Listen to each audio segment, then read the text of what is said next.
میں آج کام سے جب فارغ ہوئی تو سوچا موبائل پہ تھوڑا گیم کھیل لوں۔ گیم کھیلتے کھیلتے مجھے یاد آیا کیوں نہ آپ لوگوں کو ایک کہانی سناؤں۔ تو چلیے اسٹارٹ کرتے ہیں۔ بسم اللہ الرحمن الرحیم۔ مسکان جی سے میرا سامنا پہلی دفعہ ٹریول ایجنسی میں ہوا تھا۔ میں جیسے ہی ٹریول ایجنسی کے احاطے میں داخل ہوا، ایک گھبرائی ہوئی عورت میرے سامنے آ کر کھڑی ہو گئی تھی۔ وہ کہنے لگی، عمرے کے کاغذات کہاں جمع کرانے ہیں، میری مدد کریں، مجھے کچھ سمجھ نہیں آ رہا۔ میں ایک لمحے کے لیے تو اسے دیکھتا ہی رہ گیا تھا۔ وہ ایک جوان اور حسین عورت تھی۔ عموماً ہم جیسے لوگ حج اور عمرے کو اپنی آخری عمر تک ملتوی کرتے رہتے ہیں، اور جب گھٹنے جواب دے دیتے ہیں ہم کسی دوسرے کے قابل نہیں رہتے تو عمرہ کرنے چلے جاتے ہیں۔ وہ جوان عورت تھی، اس نے عمرے کو چنا تھا، اس لیے میں چونک گیا تھا۔ اس سے پہلے کہ میں کچھ کہتا، ہمارے عمرہ گروپ کا ایجنٹ تیزی سے ہماری جانب بڑھا تھا۔ وہ کہنے لگا، آپ یہاں کیا کر رہی ہیں؟ میں کب سے آپ کا انتظار کر رہا تھا۔ اگر آج اپنے کاغذات نہ لا پاتے تو آپ کا جانا مشکل تھا۔ اس نے سر ہلا دیا اور ایجنٹ کے پیچھے پیچھے چل پڑی تھی۔ میرا کام چونکہ ابھی نہیں ہوا تھا، اس لیے میں بھی ایجنٹ کے پیچھے ہی گیا تھا۔ میں اپنی لائن میں کھڑا تھا، جبکہ میں نے نظر بچا کر دیکھ لیا کہ مسکان جی عورتوں کی لائن میں کھڑی ہے۔ اس کے ہر انداز سے ظاہر ہوتا تھا کہ وہ خاصی متذب لڑکی تھی، بار بار اپنے پرس میں ہاتھ ڈالتی جیسے اپنی کوئی بہت خاص چیز چیک کر رہی ہو کہ وہ موجود ہے کہ نہیں، پھر اپنے دوپٹے کو سیکھا کر ماتھے تک لے آتی، اور ایسا کرتے ہوئے وہ خاص ادھر ادھر بھی دیکھ لیتی کہ کہیں مجھے کوئی دیکھ تو نہیں رہا۔ خیر، میرا کام جلدی ہو گیا، اس لیے میں گھر واپس آ گیا۔ میں گھر پہنچا تو امی نے اچھی خاصی دعوت کا اہتمام کر رکھا تھا۔ انہوں نے میرے عمرے پر جانے کی خوشی میں تمام قریبی رشتہ داروں کو کھانے پر مدعو کیا تھا۔ مجھے یہ دیکھ کر حیرت بھی ہوئی اور خوشی بھی کہ آج تو ہمارے گھر میری منگیتر شائستہ بھی آئی ہوئی تھی۔ جب سے ہماری منگنی ہوئی تھی، یہ پہلی دفعہ تھا کہ وہ ہمارے گھر آئی۔ میں نے سب کو سلام کیا تو شائستہ کہنے لگی، میں سب مہمانوں کے لیے چائے بنا دیتی ہوں۔ وہ اتنا کہہ کر کچن میں چلی گئی تو میں بھی اس کے پیچھے ہی گیا تھا۔ میں اس کے اشارے کو سمجھ چکا تھا، یقیناً وہ کچھ دیر تنہائی میں مجھ سے بات کرنا چاہتی تھی۔ میں کچن میں داخل ہوا تو شائستہ شرما گئی اور کہنے لگی، گھر میں سب مہمان موجود ہیں، آپ کو یوں میرے پیچھے کچن میں نہیں آنا چاہیے تھا، کوئی دیکھ لے گا تو باتیں کرے گا۔ میں مسکرا دیا اور بولا کہ کرنے دو باتیں، تم میری منگیتر ہو، کوئی غیر نہیں، میں تم سے بات نہیں کروں گا تو اور کس سے کروں گا۔ شائستہ کہنے لگی، نبیل، میں آپ سے پوچھنا چاہتی ہوں کہ آپ عمرے میں جا کر سب سے پہلے اللہ سے کیا مانگیں گے؟ میں مسکرا دیا اور بولا، میں ہمارا ساتھ مانگوں گا۔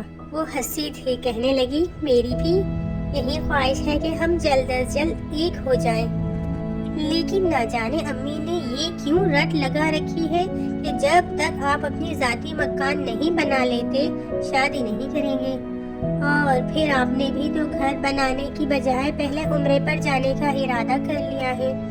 میں نے کہا، شائستہ، میں اپنی جوانی میں بھرپور انداز میں اللہ تعالیٰ کے سامنے پیش ہونا چاہتا تھا۔ زندگی کے کاموں کا کیا ہے، وہ تو کبھی ختم ہی نہیں ہوتے، بس اللہ کے حضور جانا چاہتا ہوں۔ اس کے بعد وطن واپس آ کر سب سے پہلے میں اپنے گھر کی کوشش کروں گا۔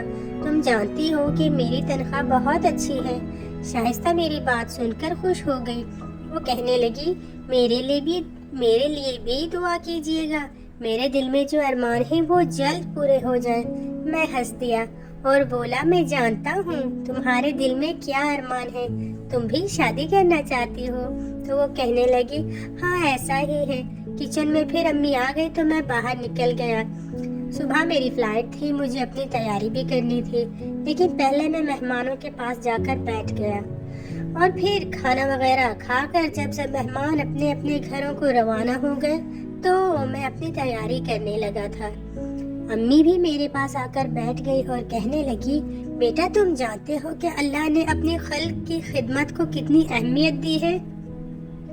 تم تو جانتے ہی ہو کہ اللہ کے گھر میں بہت سے بزرگ لوگ آئے ہوئے ہیں، بزرگ لوگ آتے ہوں گے، تو تم اگر کسی ایسے شخص کو دیکھو جسے عمرے میں دقت محسوس ہو رہی ہو تو تم ان کی مدد کرنا۔ میں نے کہا جی اماں، میں آپ کی بات یاد رکھوں گا۔ میری تیاری مکمل ہوئی تو میں سو گیا۔ صبح اٹھ کر نماز پڑھی، امی سے ملا، پھر میں ایئرپورٹ کے لیے نکل گیا۔ امی کی چونکہ عمر زیادہ تھی اس لیے میں نے انہیں منع کیا تھا کہ آپ میرے ساتھ ایئرپورٹ پر مت آئیے گا۔ میں جہاز میں بیٹھ گیا اور پھر سب سے پہلے میری نظر مسکان جی پر پڑی تھی، کیونکہ میں اپنے عمرہ گروپ میں صرف مسکان جی کو ہی جانتا تھا، اس لیے میری توجہ کا مرکز بھی وہی تھی۔ آج جہاز میں بیٹھ کر بھی وہ عورت بڑی پریشان لگ رہی تھی۔ میں نے اس کے چہرے پر کسی قسم کا اطمینان اور خوشی نہیں دیکھی تھی، حالانکہ میرے ساتھ جتنے بھی لوگ آئے تھے وہ سب جہاز میں بیٹھ کر خوش ہو گئے۔ انہوں نے شکر کا کلمہ پڑھا تھا۔ اب تو ہم ہر حال میں اللہ کے گھر جا کر ہی رہیں گے، لیکن وہ ابھی بھی پریشان تھی اور بار بار اپنا پرس چیک کر رہی تھی۔ پہلے بھی مجھے تجسس ہوا کہ آخر وہ کیا کر رہی ہے، لیکن میں نے سر جھٹک دیا اور بولا کہ یہ اس کا درد سر ہے، وہ جو کرنا چاہتی ہے کرتی رہے۔ میں اللہ کا ذکر کرنے لگا، تسبیح پڑھنے لگا۔ یوں ہی سفر کٹ گیا اور ہم جیسے ہی ایئرپورٹ پر اترے تو میں نے دیکھا کہ مسکان جی اپنے بیگ میں کچھ ڈھونڈ رہی ہے۔ اب تو مجھے بڑی حیرت ہوئی کہ آخر اس میں کیا چیز ہے جو تلاش کر رہی ہے۔ میں اس کے پاس گیا اور بولا آپ کا کچھ گم گیا ہے کیا؟ تو میری بات سن کر مسکان جی گھبرا گئی اور کہنے لگی نہیں، میرا کچھ بھی نہیں کھویا، میں تو ویسے ہی بیگ دیکھ رہی تھی۔ میں نے اس کی گھبراہٹ دیکھی تو سوچا کہ مزید سوال جواب کرنا مناسب نہیں، اس لیے میں آگے بڑھ گیا۔ مکہ مکرمہ کی ہوا ہی بڑی خوشگوار تھی، دل کی تاروں کو چھیڑتی ہوئی محسوس ہو رہی تھی۔ میں یہاں بہت اچھا محسوس کر رہا تھا۔ ہمارے عمرہ گروپ کا مینیجر بھی ہمارے ساتھ تھا، وہ ہمیں ہوٹل لے گیا۔ ہم سب نے اپنے اپنے کمروں میں آرام کیا اور شام کے وقت سبھی باہر نکل آئے تھے، کیونکہ مینیجر نے کہا تھا کہ وہ ہمیں خانہ کعبہ کا دیدار کرانے لے جائیں گے۔ میں اپنے ساتھ آئے ہوئے مردوں کے ساتھ گفتگو کر رہا تھا، جبکہ ہم میں سے کچھ ہی فاصلے پر کھڑی عورتیں اپنی باتیں کر رہی تھی۔ ان سب میں فقط مسکان جی ہی تھی جو سب سے ہٹ کر کھڑی تھی۔ میں نے دل میں سوچا کہ یہ عورت سب سے الگ تھلگ کیوں رہتی ہے؟ صرف اتنا ہی نہیں، اس میں ایسی کوئی اور بھی بات تھی جو اسے سب سے مختلف دکھا رہی تھی۔ وہ کیا تھی؟ مجھے اس کے متعلق علم نہیں ہوا تھا۔ خیر، مجھے امی کی کال آ گئی تو میں سب سے ذرا دور جا کر امی سے گفتگو کرنے لگا تھا۔ فون بند ہوا تو میں نے دیکھا کہ مسکان جی میری جانب بڑھ رہی ہے۔ میں رک گیا۔ اس کے چہرے پر بڑی پریشانی تھی اور وہ انگلیاں مروڑ کر ادھر ادھر دیکھ رہی تھی۔ میں اس کی مشکل کو بھانپ کر خود سے بولا کہ آپ نے کچھ کہنا ہے کیا؟ اس نے اس بات میں سر ہلا دیا اور بولی دراصل میں آپ سے کچھ ایسا پوچھنے جا رہی ہوں جسے سن کر آپ حیران ہو جائیں گے۔ میں بولا اچھا، ایسا بھی کیا ہے؟ وہ کہنے لگی میں نے دیکھا ہے جب سے آپ جہاز میں سوار ہیں آپ کے ہاتھ میں یہ تسبیح پڑی ہوئی ہے، ایسا کیوں ہے؟ کیا عمرہ کرنے کے لیے ہاتھ میں تسبیح ہونا ضروری ہے؟ اب مسکان جی نے مجھ سے واقعی بڑا عجیب سا سوال پوچھ لیا تھا۔ وہ عورت عمر میں مجھ سے بڑی تھی اور پھر بھی عمرے کے فرائض سے واقف نہیں تھی۔ میں نے سوچا یہ بھی عین ممکن ہے کہ وہ میرا مذاق بنا رہی ہو۔ میں بولا آپ ایسا کیوں پوچھ رہی ہیں؟ کیا میں نے ہاتھ میں تسبیح پکڑ کر غلط کیا ہے؟ میری بات سن کر مسکان جی نے جھٹ سے کانوں کو ہاتھ لگا دیا اور بولی نہیں، ایسی بات نہیں ہے۔ دراصل مجھے یہ کہتے ہوئے بڑی شرمندگی ہو رہی ہے کہ مجھے اس بات کے متعلق علم نہیں ہے کہ عمرہ کیسے ادا کیا جاتا ہے۔ اس بات کی تو مجھے فکر نہیں ہے کیونکہ وہ تو میں حرم کے اندر کسی نہ کسی سے پوچھ ہی لوں گی. مجھے بس تسبیح کے بارے میں پوچھنا تھا. میں اس کی باتیں سن کر چونک گیا اور بولا, مسکان جی, آپ عمرہ کیوں کرنا چاہتی ہیں؟ میری بات سن کر اس کے چہرے پر بڑی بے تابی سی پھیل گئی تھی. وہ بولی, میں یہاں پر ایک بہت ضروری کام کرنے آئی ہوں. عمرہ بھی اس کی خاطر کرنا چاہتی ہوں. میں بولا, کیا آپ مجھے اپنے کام کے متعلق بتا سکتی ہیں؟ اس نے نفی میں سر ہلا دیا اور بولی, میرا کام ذاتی نوعیت کا ہے, میں نہیں بتا سکتی. میں نے سوچا کہ کیا اس عورت کا عمرہ قبول ہوگا بھی؟ وہ یہاں اپنا کام کرنے آئی ہے اور اسی بہانے عمرہ بھی کر لینا چاہتی ہے. وہ خاص عمرے کے لیے نہیں آئی تھی. یہاں پر اسے عمرے کے متعلق کچھ بھی معلوم نہ تھا. مجھے حیرت میں ڈوبا دیکھ کر کہنے لگی, اگر آپ کے پاس میرے سوال کا جواب نہیں ہے تو کیا مجھے کسی اور کے پاس جانا چاہیے؟ آپ میرے بارے میں کچھ غلط مت سوچیے گا. دراصل مجھے عمرے کے متعلق زیادہ جانکاری اس لیے نہیں ہے کیونکہ میرا تعلق ایسے گھر سے تھا جہاں خدا سے بڑی دوری تھی, مگر میں اب آہستہ آہستہ اللہ کی طرف واپس آ رہی ہوں. میں بولا, یہ تو بہت اچھی بات ہے. دراصل تسبیح میں نے ہاتھ میں اس لیے پکڑی ہے تاکہ میں زیادہ سے زیادہ اللہ کا ذکر کروں اور دنیاوی خیالوں سے پرے ہو جاؤں. مسکان جی کہنے لگی, کیا آپ ایسا کرنے میں کامیاب ہوئے ہیں؟ مسکان جی کے سوال نے مجھے چونکا دیا تھا. میں نے کھلے دل سے اعتراف کیا کہ اس چیز کے بارے میں تو میں کچھ نہیں کہہ سکتا. میری بات سن کر مسکان جی آگے بڑھ گئی تھی جبکہ میں اپنی جگہ پر کھڑا رہ گیا تھا. میں نے سوچا کہ ہاتھ میں تسبیح ہونے کے باوجود میں خود کو دنیاوی خیالات سے پاک نہیں رکھ پا رہا تھا, بلکہ اب تو مسکان جی کی ذات میرے لیے پہیلی بن گئی تھی. میں اس کو سلجھانے کی کوشش کرنے لگا تھا. ہماری بس خانہ کعبہ کی جانب گئی تھی. اللہ کے پاک گھر پر نظر پڑی تو مجھ پر ہیبت طاری ہو گئی تھی. میں ایسی ذات کے سامنے کھڑا تھا جس سے کوئی بڑا نہیں تھا. وہ ہر چیز پر قادر ہے. میری سانسوں کا اختیار اس ذات کے ہاتھ میں ہے. میری خوراک, میری روزی اس نے لکھ رکھی ہے. اس کی مرضی کے سوا کچھ بھی ممکن نہیں ہے. میری زندگی اور موت اس کے ایک حکم کی محتاج ہے. میں اللہ کے سوا اس لمحے کسی اور کے متعلق نہیں سوچ سکتا تھا. مگر تبھی میری نظر مسکان جی پر پڑی تھی. اس کا پرس کھلا ہوا تھا. ابھی اس کا ایک ہاتھ اپنے پرس کے اندر ہی تھا. میں نے فطری تجسس سے مجبور ہو کر اس کے پاس اندر جھانک کر دیکھا تو یہ دیکھ کر دنگ رہ گیا کہ اس میں تو ایک چھوٹی سی مورتی تھی, ایسا بت جس کی لوگ پوجا کرتے ہیں. یہ چیز مجھے حیرت میں ڈال گئی. میں جلدی سے مسکان جی کے پاس گیا اور اس سے بولا, آپ اپنا پرس بند کر دیں. تو وہ حیرت سے بولی, کیوں, کیا ہوا؟ میں بولا, اس میں تو مورتی ہے. اگر کسی کی نظر اس پر پڑ گئی تو آپ کے لیے بڑا مسئلہ کھڑا ہو جائے گا. ابھی آپ کو حرم سے نکال دیا جائے گا. میری بات سن کر وہ بڑا گھبرا گئی تھی. اس نے جلدی سے اپنا پرس بند کر دیا تھا.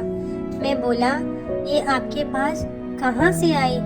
تو وہ کہنے لگی, بچوں نے کھیلنے کے لیے لی ہوئی تھی, انہوں نے ہی ڈال دی ہوگی. چھوٹے چھوٹے بچے ہیں نا؟ میں نے حیرت سے پوچھا, آپ کے بچے ہیں؟ اس نے نفی میں سر ہلا دیا. وہ بوکلا گئی تھی. کہنے لگی, بچے تو بچے ہوتے ہیں, اپنے ہوں یا کسی اور کے. اتنا کہہ کر وہ دور رش میں جا کر کھو گئی تھی. یہ عورت بڑی عجیب سی تھی. میں نے سر جھٹک دیا اور پھر سے اپنی دعاؤں میں مشغول ہو گیا تھا. آج کا دن ختم ہو گیا تو میں پھر سے واپس ہوٹل میں چلا گیا. سب عورتیں اپنی عبادات میں مصروف رہتی تھی. جبکہ واحد ایک مسکان جی تھی جو عبادت کے علاوہ سارا دن ادھر ادھر پھرتی رہتی تھی۔ وہ متلاشی نظروں سے ایک ایک جگہ کو دیکھتی تھی، کبھی ایک جانب کو چل دیتی تو کبھی دوسری جانب۔ اب میں سوچنے پر مجبور ہو گیا تھا کہ مسکان جی کا یہاں آنے کا کوئی اور ہی مقصد تھا۔ وہ نہ تو صدق کے دل سے عمرہ کرنے آئی تھی اور نہ ہی عبادت، وہ تو شاید سیر کرنے آئی تھی یا پھر کوئی مخفی کام کرنے آئی تھی۔ میں نے دل میں سوچا کہ کیسے کیسے لوگ منہ اٹھا کر اس پاک سرزمین پر آ جاتے ہیں۔ کچھ لوگ تو حج عمرہ کرنے کی خواہش میں مرے جاتے ہیں مگر انہیں اذن حاصل نہیں ملتا، اور کہیں ایسے لوگ بھی ہوتے ہیں جنہیں خدا کی اور اس کی ذات کی معرفت بھی نہیں ہوتی اور وہ مکہ آ جاتے ہیں۔ شاید یہ ایسے ہی لوگ ہیں جن کے بارے میں فرمایا گیا ہے کہ کچھ لوگوں کی عبادت انہیں صرف تھکا دیتی ہے، انہیں حاصل کچھ نہیں ہوتا۔ خیر، میں نے سوچ لیا تھا کہ میں اب اس عورت کے متعلق کچھ بھی نہیں سوچوں گا اور ہر ممکن کوشش کروں گا کہ اللہ پاک کی ذات میں سے راضی ہو جائے، اللہ کی رضا مل جائے تو انسان کو ہر شے مل جاتی ہے۔ میں اپنی ہی دنیا میں مصروف اس بات سے بے خبر تھا کہ میری آنکھیں ایک بہت ہی عجیب چیز دیکھنے والی ہیں۔ میرے سامنے ایک ایسا واقعہ ہو جائے گا جسے عقل تسلیم ہی نہیں کرتی تھی۔ اگلی دن پھر سے میں اپنے گروپ کے ساتھ حرم میں گیا تھا۔ میں خوش و خضوع کے ساتھ دعائیں کر رہا تھا کہ مجھے ایک جانب سے شور سنائی دیا تھا۔ سب لوگ جوک در جوک اس جانب بڑھ رہے تھے۔ میں نے سر جھٹک دیا اور پھر سے دعاؤں میں مصروف ہو گیا تھا، مگر یہ شور تھمنے کا نام ہی نہیں لے رہا تھا۔ اب میں نے بھی سوچا کہ مجھے بھی جا کر دیکھنا چاہیے، کہیں اس جانب کوئی حادثہ تو پیش نہیں آ گیا۔ میں جب ہجوم کے پاس پہنچا تو یہ دیکھ کر ہوش فنا ہو گئے کہ مسکان جی اس جھرمٹ میں بڑی گھبرائی ہوئی سی کھڑی تھی، جبکہ وہاں پر موجود تمام لوگ اس پر لان تان کر رہے تھے۔ کچھ عربی عورتوں نے تو مسکان جی کا ہاتھ پکڑ لیا اور تقریباً گھسیٹتے ہوئے وہ اسے اپنے ساتھ حرم سے باہر لے جانے کی کوشش کرنے لگے۔ میں نے آگے بڑھ کر کسی سے پوچھا کہ یہاں کیا ہو رہا ہے، تو مجھے بتایا گیا یہ عورت مسلمان نہیں ہے بلکہ یہ تو ہندو ہے، اس کی مانگ میں سندور ہے، یہ یہاں پر ہماری عبادات کا مذاق اڑانے آئی ہے۔ یہ سب باتیں سن کر ایک لمحے میں مجھے یقین آ گیا تھا، کیونکہ مسکان جی کی تمام عجیب و غریب سی حرکتیں میری نظروں کے سامنے گھومنے لگی تھی۔ وہ تو عمرہ کرنا جانتی بھی نہیں تھی، اور پھر اس کے بیگ سے ایک مورتی بھی نکلی تھی۔ مسکان جی نے مجھ سے یہ بھی کہا تھا کہ یہاں اپنا کوئی ذاتی کام کرنے آئی ہے۔ 2 عربی پولیس والی عورتیں بھی مسکان جی کی جانب بڑھی اور اس کا ہاتھ پکڑ کر اسے ہجوم سے نکالنے کی کوشش کرنے لگی تھی۔ مسکان جی نے ان کا ہاتھ جھٹک کر خود کو آزاد کروا لیا تھا۔ وہ کہنے لگی، میں یہاں سے ایک قدم بھی آگے نہیں بڑھوں گی جب تک اللہ ان سب کو بتا نہیں دیتے کہ میں ایمان والی ہی ہوں، میں مسلمان عورت ہوں، کوئی مجھے یہاں سے اس طرح سے نہیں نکال سکتا، میں نہیں جاؤں گی۔ عربی عورتیں کہنے لگی، تم چپ چاپ یہاں سے نکل جاؤ، لوگ بہت غصے میں لگ رہے ہیں، یہ نہ ہو کہ تم اپنی جان سے ہاتھ گنوا لو، یہ لوگ تمہیں نقصان بھی پہنچا سکتے ہیں۔ میری نظر جب مسکان جی کے ماتھے پر پڑی تو مجھے بھی وہاں سندور نظر آ گیا، تو میں تو پہلے ہی سمجھ گیا تھا کہ مسکان جی سچ میں ہندو عورت ہے، کیونکہ وہ اسلام کے متعلق بھی کچھ نہیں جانتی تھی، اور باقی بھی اس میں بہت سی ایسی چیزیں تھیں جو اس بات پر مہر ثبت کر رہی تھی کہ وہ مسلمان نہیں بلکہ ہندو ہیں۔ اب مجھے اس بات کی سمجھ نہیں آ رہی تھی کہ وہ بلا وجہ ڈرامے کیوں رچا رہی ہیں۔ مسکان جی کو تو چاہیے تھا کہ یہاں سے بھاگ کھڑی ہوتی۔ میں نے یہی سوچا کہ میں آگے بڑھ کر اس کو یہاں سے جانے کا مشورہ دوں، لیکن پھر خیال آیا کہ اگر مسکان جی ایسے ہی حرم سے نکل گئی تو اسے پولیس پکڑ کر لے جائے گی، اور ظاہری سی بات ہے کہ وہاں کا قانون توڑنے پر اسے سزا بھی دی جائے گی، جیل میں بند کر دیا جائے گا اور نہ جانے کتنے سال قید کی سزا ہوگی۔ شاید اسی سزا کے ڈر سے وہ ڈرامے کر رہی تھی اور کہہ رہی تھی کہ میں ایمان والی ہوں۔ شاید وہ لوگوں کو اپنے دھوکے میں لینا چاہتی تھی۔ ادھر ادھر کھڑی عربی عورتوں نے مسکان جی کو کھینچنا شروع کر دیا تھا اور 2 پولیس والی عورتوں نے اس کو باقاعدہ طور پر دھمکیاں دینا شروع کر دی کہ اگر تم ایسے ہمارے ساتھ نہ چلی تو ہم اپنے زیادہ عملے کو بلا لیں گے، تم ہمارے ساتھ چلو۔ لیکن مسکان جی وہاں سے ایک قدم بھی ہلنے کے لیے تیار نہیں تھی۔ پھر وہ کہنے لگی کہ یا اللہ، آپ میری مدد کیوں نہیں کرتے؟ آپ جانتے ہیں نا میں نے آپ کے لیے کس طرح کے غم دیکھے ہیں، میں نے آپ کے لیے کیا کیا نہیں کیا۔ اب آپ مجھے یوں لوگوں کے سامنے رسوا نہ کریں، میری عزت کا سوال ہے۔ ابھی وہ ایسی باتیں کر ہی رہی تھی کہ اس کے ساتھ کھڑی پولیس والی جس نے مسکان جی کا ہاتھ پکڑا ہوا تھا وہ ایک دم سے پیچھے کی جانب گر گئی تھی۔ یہ منظر دیکھ کر لوگ دو قدم پیچھے ہٹ گئے۔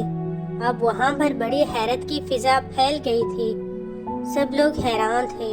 ابھی بھی سب کا شک مسکان جی پر ہی جا رہا تھا کہ کہیں اس نے ہی تو لیڈی کانسٹیبل کو کچھ نہیں کر دیا جو وہ یوں پیچھے کی جانب گر پڑی۔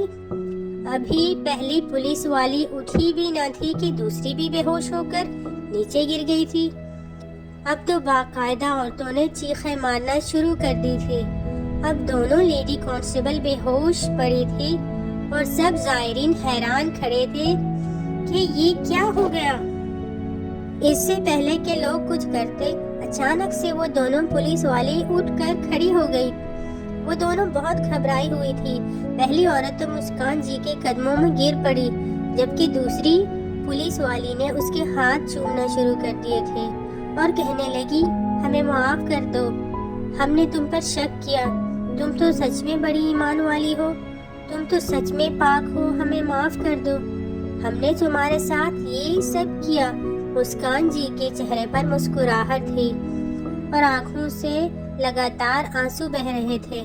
وہ بھاگتے ہوئے حرم کی جانب بڑھی اور حرم کی کالے کپڑے کو ہاتھ لگا کر کہنے لگی یا اللہ، اگر مجھے 100 زندگیاں بھی ملے تو میں آپ پر قربان کر دوں۔ بے شک آپ ہی عبادت کے لائق ہیں، آپ ہی معبود برحق ہیں، آپ ہی تمام جہانوں کے مالک ہیں۔ وہ روتی جا رہی تھی۔ اس کی یہ حالت دیکھ کر حرم میں موجود باقی لوگوں پر بھی ہیبت طاری ہو گئی۔ سب کی آنکھوں سے آنسو جاری تھے، جبکہ 2 پولیس والی عورتیں ابھی بھی سکتے میں کھڑی تھی۔ تب ایک عورت آگے بڑھ کر کانسٹیبل سے بولی کہ آپ ہمیں بتائیں تو صحیح کہ ماجرا ہوا کیا ہے۔ تو وہ کہنے لگی کہ جب میں نے اس عورت کا ہاتھ پکڑا تاکہ اسے لے چلوں تو اچانک مجھے کسی کی آواز سنائی دی، رک جاؤ۔ یہ ایسی آواز تھی کہ مجھ پر ہیبت طاری ہو گئی اور میں بے ہوش ہو گئی۔ تب مجھے ایک بہت نورانی چہرے والی عورت نظر آئی۔ وہ سر تا پاؤں نور ہی نور لگ رہی تھی۔ اس کا چہرہ سورج کی طرح روشن تھا، اس لیے میں اس کا چہرہ تو دیکھ نہیں پائی، لیکن اس نے ایک بڑی سی چادر سے اپنے پورے وجود کو ڈھانپا ہوا تھا۔ وہ کہنے لگی اس عورت کو یوں سب کے سامنے بے عزت نہ کرو، یہ بڑی ایمان والی ہے، یہ اللہ کی پسندیدہ عورت ہے، اس کو دکھ پہنچا کر اللہ کا غضب مول مت لو۔ میں نے ہاتھ جوڑ کر پوچھا کہ آپ کون ہیں؟ تو وہ کہنے لگی میں اس رسول کی بیٹی ہوں جو تمام جہانوں کے انبیاء کا سردار ہے۔ وہ لیڈی کانسٹیبل اپنی بات بتا کر پھوٹ پھوٹ کر رونے لگی تھی، جبکہ پاس کھڑی کانسٹیبل نے کہا یہ سچ بول رہی ہے، اس نے جو بھی کہا ہے وہ بالکل ٹھیک کہہ رہی ہے، کیونکہ میں نے بھی اس سے ملتا جلتا ہی خواب دیکھا تھا، اس لیے اس نے جو بھی کچھ کہا ہے وہ بالکل سچ کہا ہے۔ لیڈی کانسٹیبل کی باتیں سن کر سب لوگ حرم کی جانب بھاگنے لگے تاکہ مسکان جی سے مل کر معافی مانگ سکیں اور اس کے چہرے کی زیارت کر سکیں۔ جس کے ایمان کی گواہی خاتون جنت نے دی تھی، اس پاک ہستی نے دی تھی جو جنت کے سرداروں کی ماں تھی۔ لیکن تب تک مسکان جی وہاں سے جا چکی تھی، جبکہ میں اپنے ہی خیال میں کھویا ہوا تھا۔ ایک عورت جس نے میرے سامنے اس بات کا اعتراف کیا تھا کہ وہ عمرے کے فرائض سے واقف نہیں ہے، جسے یہ نہیں معلوم کہ تسبیح پر کیا پڑھا جاتا ہے، اس کے بارے میں گواہی آ گئی تھی۔